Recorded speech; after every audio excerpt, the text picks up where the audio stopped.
Ladies and gentlemen, welcome to another edition of Colts Coffee and Conversation. My name is Carl. And I'm Holly. I'd like to welcome you to another wonderful edition of Colts Coffee and Conversation. How are you, Holly? I'm doing well, and you, Carl? I'm doing delightful, thank you. Alrighty, we're getting back into the Moonies, but before we do that, we're going to give a shout out to all of our Coltonites out there who continue to support us and give us that encouragement that we all need, and that is you, Coltonites. Thank you. But how do you do it? Let me tell you how to do it. We have our Facebook fan page at Colts Coffee Conversation. We have our Instagram at Colts Coffee Convo. We have the Twitter machine, Colts Coffee Con 1. That is Colts Coffee Con and the number 1. And our email address at coltscoffeeconvo@gmail.com. But wait, there is more. Holly, take it away. You take your smartphone and you do a voice memo and you send it off to coltscoffeeconvo@gmail.com. Beautiful. Alrighty, guys, before we get into our cult and our conversation, we must talk about our coffee. Holly, what are you drinking?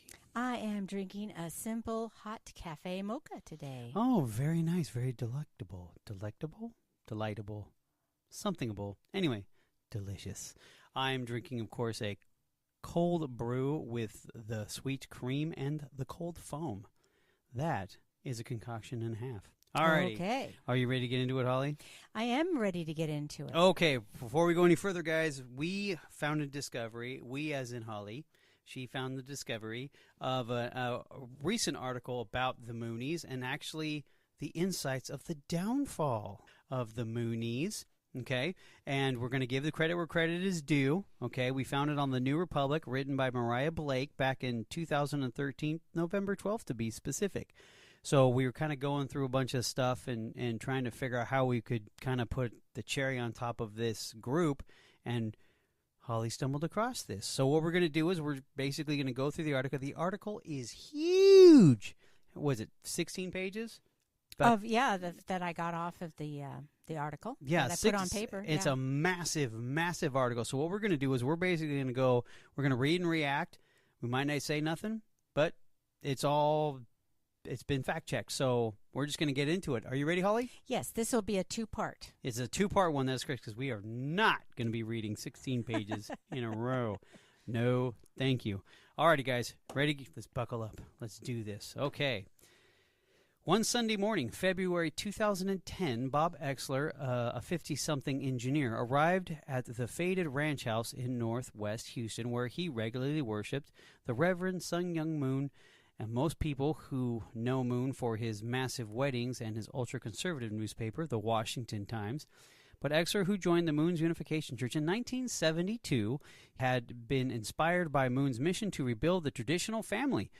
He told me, and I quote, now when I say me, this is Mariah Blake, and I say, and quote, I didn't want to be a part of the McDonald's drive-through society where you go from one partner to another, end quote. Now, for many years, the Sunday service had followed an unchanging routine. Now, Exler and his wife Susan, who were matched by Moon and married in a mass ceremony at Madison Square Garden, which we've covered in a previous podcast, joined fellow disciples in pledging their loyalty to the portrait of Moon, or as they called him, True Father. They would sing hymns in Korean and English and listen to his sermons by a rotating cast of elders. But on this particular Sunday, Exler and his fellow congregants arrived to find that the portrait of their leader in his traditional Korean robe had vanished. In its place was a widescreen television with simulcast footage of the Reverend Moon's 45-year-old daughter, Injin, speaking from a podium at the Manhattan Center, the concert venue where America Got Talent was filmed. With her thick makeup and sculptured red hair, Injin bore a striking resemblance to a game show host. After welcoming the 106 churches all across the country that were tuning in, she pointed out the church's new Liberace piano, a rhinestone-encrusted Baldwin Grand. Glorious. Her love of Liberace, she explained, dated back to a show she had seen in Las Vegas as a child. I must say that he was fabulous, she recalled, in an affected British accent.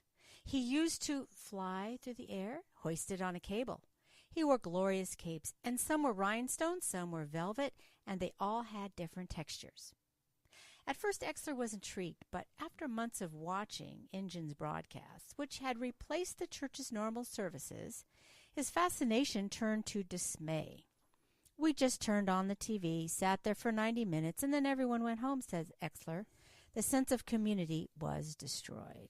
All right, so In-jin had assumed control of the U.S. church at a precarious moment for Moon's religious empire. Now, her father had come to the United States from Korea nearly 40 years earlier, aiming to subjugate, quote, in quote, subjugate America as the first phase of a plan to establish a new world order. Now, Moon had gone on to amass extraordinary political influence, building a vast network of powerful right-wing organizations and forging alliances with every Republican presidential administration since Ronald Reagan's. Now, in 2004, he and his wife even staged an elaborate coronation ceremony in the Dickinson Senate's office building, which at least had a dozen lawmakers attended. Now, the Republican Representative Roscoe Bartlett bowed down before the couple, and Democrat Danny Davis carried one of the two golden crowns that were placed on their heads. Now, Moon then informed the audience that, quote, kings and presidents, end quote, had declared him, and, quote, the humanity's savior, end quote, and Jesus, Buddha, Hitler, Stalin had been reborn as new persons through his teachings. Ooh, that's a list. In recent years, Moon plans to remake America and salvage humanity as it runs into trouble. Now, the followers had drifted away. His political influence has been ebbed, and with his 90th birthday approaching, he increasingly looked to his children to serve his life's work. In-jin, Moon, his wife's fourth child, seemed suited for the task. She had a modern American upbringing and a master's degree from Harvard. In 2009, she took over the Unification Church of America and introduced a bold modernization program.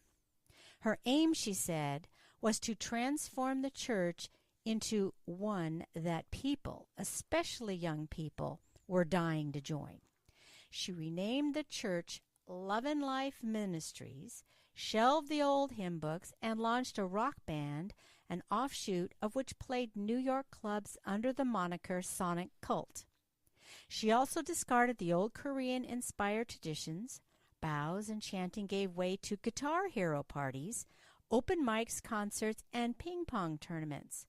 What's more, In-jin broke some long-standing taboos.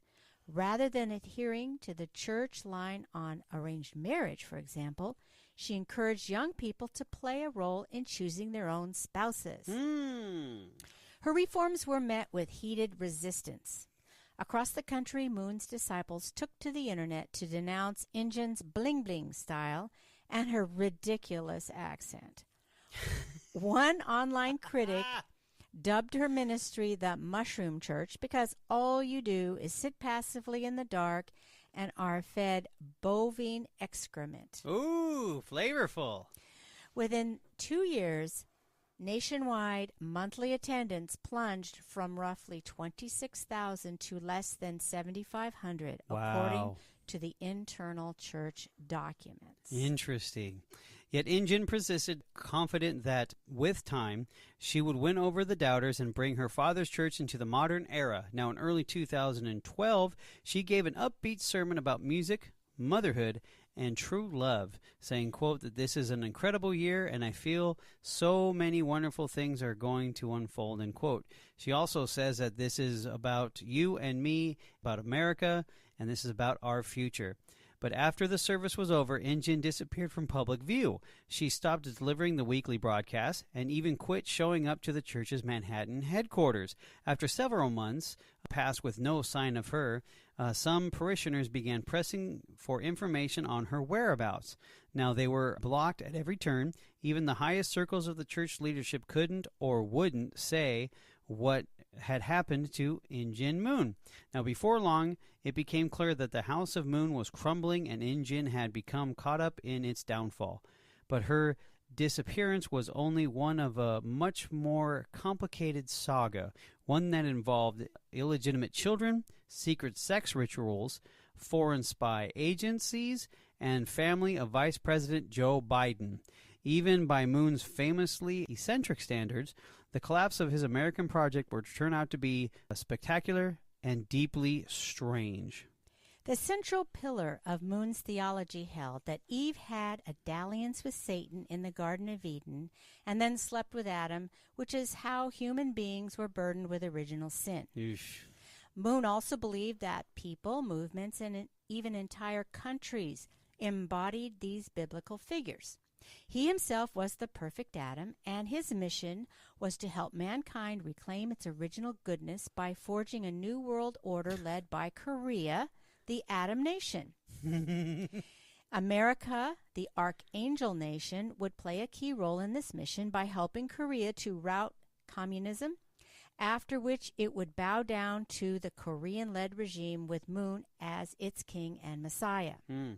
The nationalistic overtones of Moon's teachings appealed to some influential Koreans, including several English-speaking South Korean army officers. Among them was a savvy young colonel named Bo Hi-Pak, whom Moon tapped as his deputy. In 1961, the military ousted South Korea's democratic government, and several Moon acolytes were catapulted into key posts, including inside the Korean Central Intelligence Agency, or KCIA. Bo Hi-Pak was dispatched to Washington, D.C., where he served as a liaison between the KCIA and the U.S. intelligence agencies and built political inroads for Moon's organization. Now, while Moon's theology had been geopolitically ambitious, he saw his family as the means for realizing his vision. At the age of 40, he married his cook's daughter, a delicate 17-year-old beauty named Hak Ja Han. Yes, I said that right. 17-year-old. 17-year-old. 40, 17. Moon claimed that their union marked the beginning of the, quote, complete Testament era, which Moon would reverse the fall of man by making his wife pay penance for Eve's sins. Interesting. Go on. For 3 years, he stashed Hak Ja Han in a rented room, kept her in bitter poverty, forbid her from seeing her family. The goal was to rid her of Eve-like defiance and cultivate, quote, absolute obedience, end quote, so that she could bear children free of original sin. By the winter of 1960, the first of these perfect children had arrived. I'm stopping here for just a second. Okay. Are you freaking kidding me? Okay, I read this and I'm like, oh, okay, this is typical cult stuff. Young female, older male, few people qualify. But to lock her, say that's your wife and you lock her up for 3 years and in obviously bitter poverty and in a rented room, that's insane. Well, they isolated her, and she was young, so they were able to manipulate her mind. They wanted her to become the true mother. Oh, poor child. Oh, my gosh. It's the 60s, I guess, 1960. Well, anyway. That happens. It was in the 50s, actually. That happened in the 50s, because if it was 1960, the first child showed up. Yes. So it was 57, 58, no, 58, 57, 58, somewhere in there. Yes. Holy cow. Alrighty, back to the article. Moon told his followers that he could join his sin-free bloodline by marrying a spouse of his choosing and engaging in a series of rituals. First, the newlyweds would beat each other with a bat, romantic, and then they would perform a 3-day sex ceremony involving prescribed positions in front of Moon's portrait, creepy, after the final sexual interlude in missionary position. I'm sorry, that's cold. In missionary position, the bride would bow down to the groom, and a confirmation that they had restored their lost ideal of goodness. Oh my gosh. You can't make this up. I believe this. Anyway, I'm sorry. Go ahead, Holly. Moon returned to the United States in 1971 and 2 years later brought over the key to humanity's salvation. Of course. His rapidly growing family.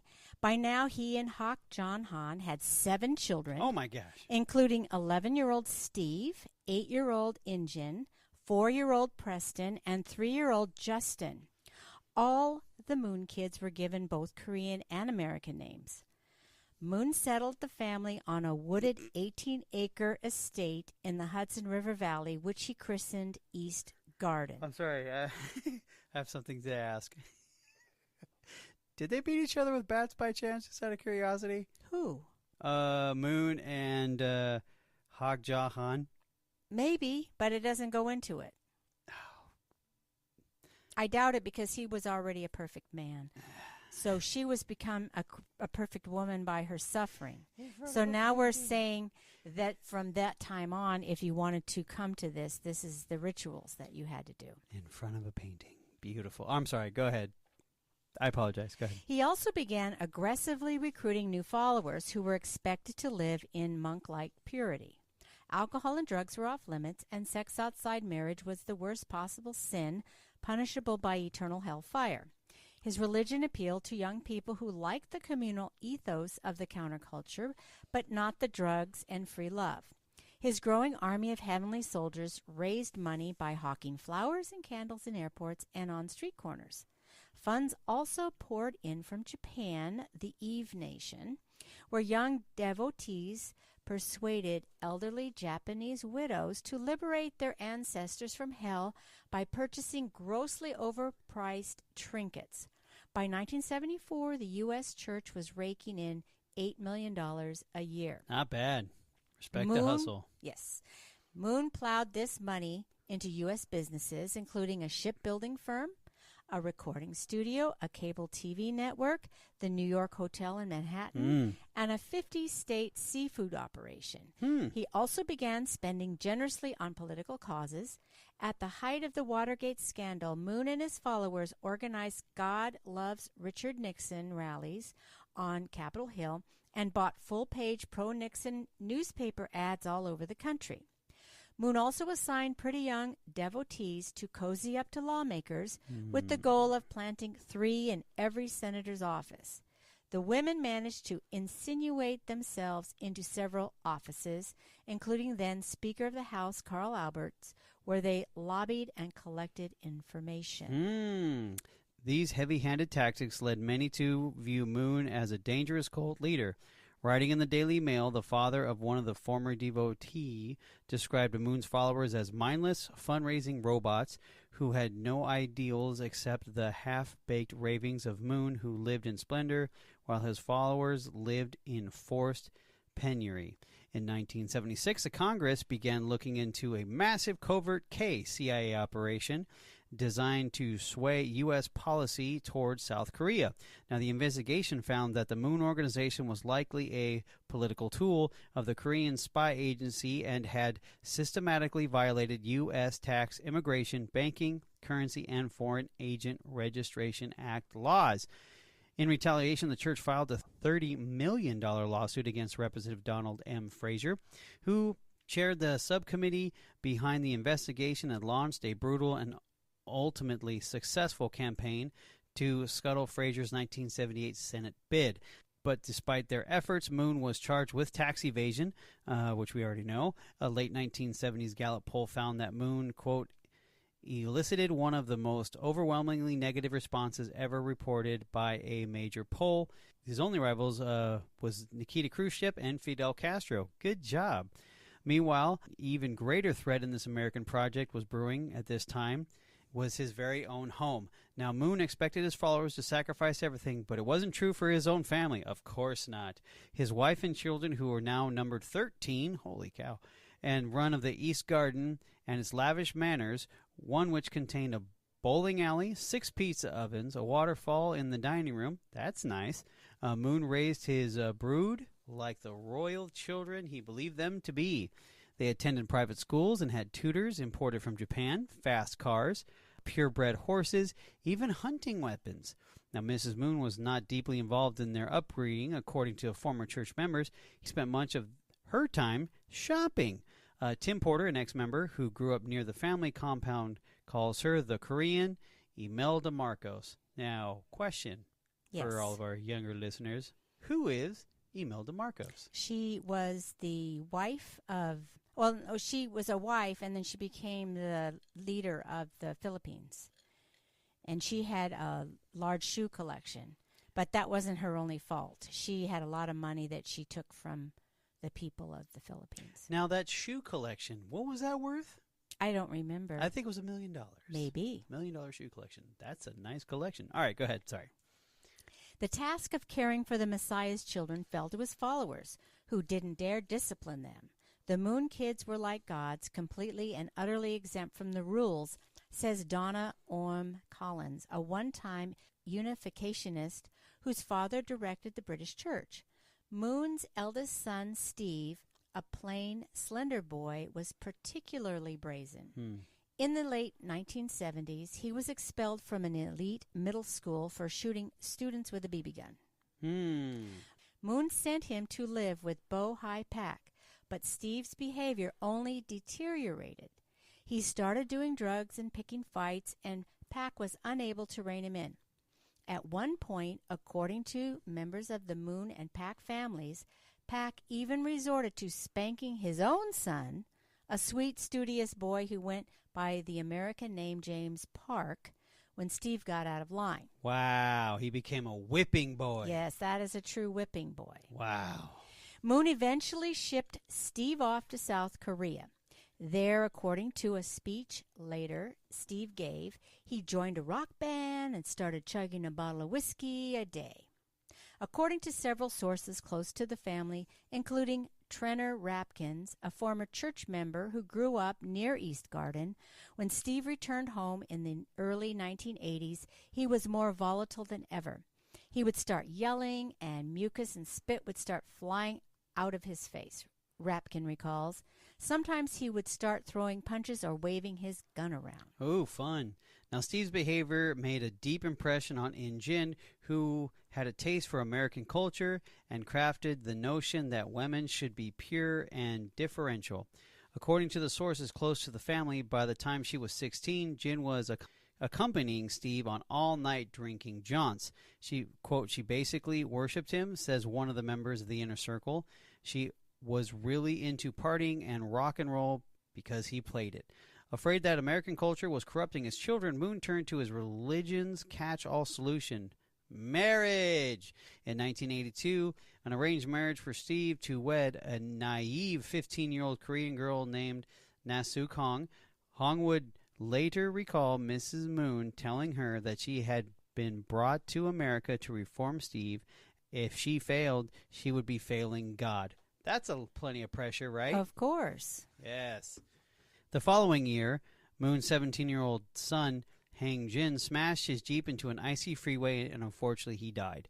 This created a theology quandary for Moon, since according to his teaching, only married couples should enter God's kingdom. He solved his dilemma by arranging to have his dead son marry Bo Hai Pak's second eldest daughter, Julia. At the same time, In-jin, who was 18, was to wed Pak's teenage son, James, who had taken the spanking for Steve. Dang. Oh, that's terrible. In-jin was mortified. According to family members, she had no interest in James, who was nerdy and quiet, and she was taken instead by his rowdy, handsome younger brother, Sam. But Moon insisted, and his wife stood by him despite everything she had endured in her own arranged marriage. She even agreed to co-officiate the macabre ceremony. First, In-jin and James traded vows. Then Julia trudged down the aisle holding a photo of the dead Hwang Jin, after which James gave a groveling speech. Quote, "In a million years I would never deserve to become the husband of In-jin," unquote, he said. "My mission is to work to deserve it for the rest of my life." The whole ordeal left In-jin traumatized. Quote, "She felt like it was institutional rape," unquote, says one member of her inner circle. Yeesh. Yet whenever resentments In-jin harbored, she remained loyal to her father. Later that year, Moon was sentenced to 18 months in prison for the tax evasion charges. The church launched a $30 million campaign to overturn his conviction, with In-jin as his public face. Now, according to the Washington Post, in 1984 of July, thousands of evangelical pastors were invited to an expense-paid trip to Washington, D.C. Ooh, that's a nice trip.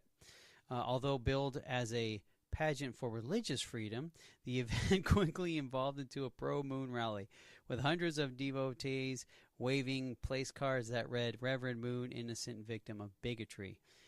The emotional crescendo was a speech by In-jin, who wept as she recalled the tears and sweat of her father had shed for America. And that is half of the story. Oh, I can't wait till we get into the other boys. To the rest of the story. The rest of the family. You think that's nuts? Ha! Oh, Wait. it's only just begun. This is just the setup for what's to happen. Oh my gosh. Yes. The rest of it is wow. That's all I can say. You just can't make this crap up. We be saying it all the time, but it's true. This stuff is just insane. Alrighty, guys. Once again, we appreciate the feedback. We appreciate the positive comments. We appreciate your support, guys. And on that note, good night, Holly. Good night, Carl.